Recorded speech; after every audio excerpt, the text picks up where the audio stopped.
This is Dr. Christopher Sendy with Nova Health Recovery Ketamine Infusion Center in Alexandria, Virginia. And I'm going to discuss what a ketamine infusion feels like and what is the ketamine experience. The ketamine experience is unique in the duration of the experience and the manner with which it works. It's different than other psychedelics. Ketamine is technically a dissociative agent. It's not a psychedelic in a traditional sense, like, for example, psilocybin. So ketamine operates differently from the glutamate system, whereas the other types of psychedelics operate from the lower systems, the serotonergic side of things. Ketamine is also unique in the sense that basically ketamine is infused over a short period of time, and its effects basically wear off within minutes after the infusion is completed. And generally speaking, infusions are done in comfortable settings. They certainly don't need to be medicalized. Ketamine is an extremely safe medication. It's been administered millions of times safely. And the types of doses that are used for depression therapy are lower doses, generally 0.5 milligrams per kilogram ideal body weight to 1 milligram per kilogram ideal body weight over about 40 to 45 minutes. And this is what a typical room may look like for an infusion, in which the individual is placed in a comfortable chair. An IV is established, usually a small, tiny IV, in a comfortable area of the arm, and the person may be attached to a blood pressure monitor as well as pulse ox, just for monitoring situations. And most individuals are able to drink water and generally are given a blanket for comfort, and they'll just lean their chair back as the infusion is dripped in quietly.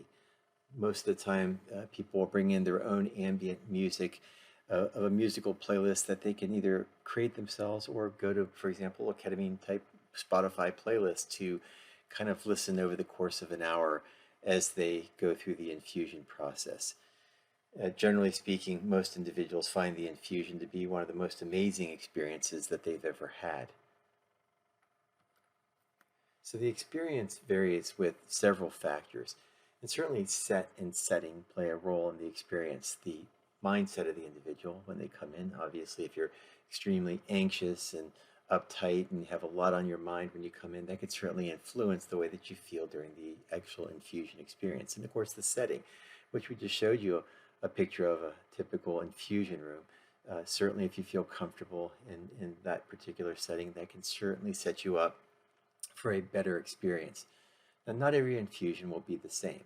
And the dissociation, which a lot of people are afraid of, in the sense of losing control, for example, is actually not necessary for the best outcomes. And I have another video where we discuss some of that evidence. It's also possible that higher doses of benzodiazepines like Valium and Xanax can decrease ketamine's effectiveness. But generally speaking, just using higher doses of ketamine may be required in these individuals to get the same antidepressant effect. So it doesn't rule out the use of ketamine in patients on benzodiazepines. It's just they may need higher ketamine doses. And the infusion experience itself does not have to be pleasant in order for it to work. A person can have a great experience one time and a horrible experience the next time, but the bottom line is that they still get neuroplasticity. They get the production of brain-derived neurotrophic factor and new connectivity with or without the happiness. But it's always nice to have a great experience simply because it does provide insight and connectedness and spiritual feeling for some individuals. And the dosing, as we mentioned, does vary based on ideal body weight between 0.5 to 1 milligram per kilogram over 40 minutes. Most of the time, the lower dose is started initially, and then in subsequent infusions, you will escalate the dose by a certain percentage. Most people will have 2 to 3 infusions per week for a total of 6 infusions. Most results are seen by the 3rd or 4th infusions, sometimes immediately, but in some individuals it may be number 6 or even number 7 infusion they start to feel the difference. Now, one thing is that initially during the infusion, you may experience certain types of feelings. So once that drip gets started, you'll notice that maybe there's some numbness and heaviness in your arms and face. And you'll notice difficulty speaking. If you try to speak, it's just hard to get the words out. You'll get a sense of heaviness, that you're getting extremely heavy, or that even you're floating. For some people, they feel calmness set over top of them. And as the infusion progresses over time, there may be a sense of being high or spaced out. Visual distortions may occur, and enhanced perceptual changes may be noted as well. There may be noticed increased colors or increased sizes of objects around you or connectedness to them. And then as time goes on, you'll start to notice racing thoughts or racing memories, and you may visit different parts of your lifespan. And this is generally what we see at the beginning part of infusions and at the lower infusions in particular. Now, throughout the ketamine process, doses will generally escalate in a comfortable fashion. And as the doses get higher, you'll notice feelings of floating or separation from your body even. There may be also a sense of connectedness to things around you, that somehow you're at one with things around you. There's a sense of stretching or inflating or even shrinking of various body parts or the entire self.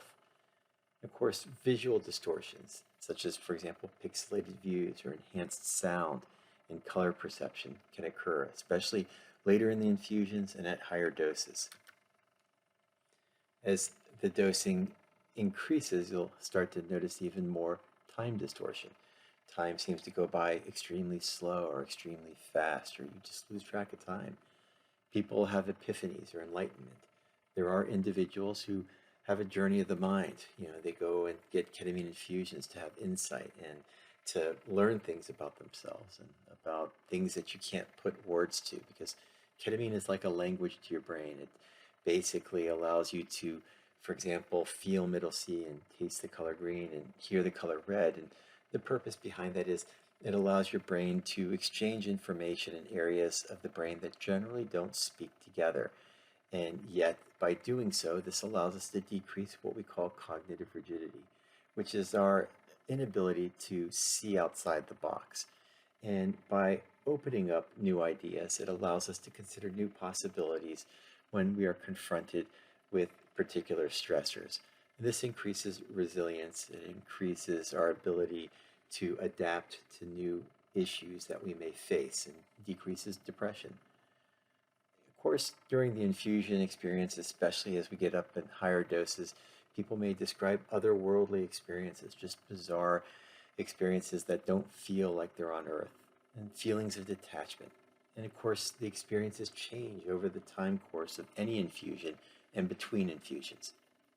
So individuals may notice calmness, relaxation, new perspectives on life, but there can be fear, panic, and paranoia in some, and sometimes panic attacks can set in. And these can be rapidly dealt with by, for example, decreasing the speed of the infusion, or stopping the infusion, or giving a sedative briefly in those individuals when this occurs if necessary. So the one neat thing about ketamine is that it rapidly dissipates from your body, so you come right back down whenever something is, for example, causing fear or panic. And that's what makes it different than other psychedelics, which once they're in your system, there's not much you can do except just ride them out. And at super high doses of ketamine, you'll notice that you feel things like walking in your brain, or that you're cleaning up cobwebs inside your mind. You'll even have heavier and heavier visual and auditory hallucinations, and eventually ego dissolution, meaning a sense of oneness with everything, that you are more than just yourself, that you're connected to everything. And finally, for those that go super high, they can get ego death, or the K-hole, where basically they feel like they've died. And sometimes that can be helpful for individuals so that they recognize how bad things can feel, and they get a new perspective on life, and basically start to focus on what's really important in their life, and that there are other things that they've stressed about or worried about that really don't have significant meaning in their life. So again, whatever happens at the end of the day and at the end of the infusion, you end up back in the same place. And that's exactly where you started, in the chair where the infusion began. And of course, the important thing is to recognize that you need to be feeling like you're in a safe and comfortable setting, and that the infusion experience is brief, but that the effects of it are neuroplasticity. And neuroplasticity is the ability of your brain to repair circuits in the synapses so that you feel better and less depressed.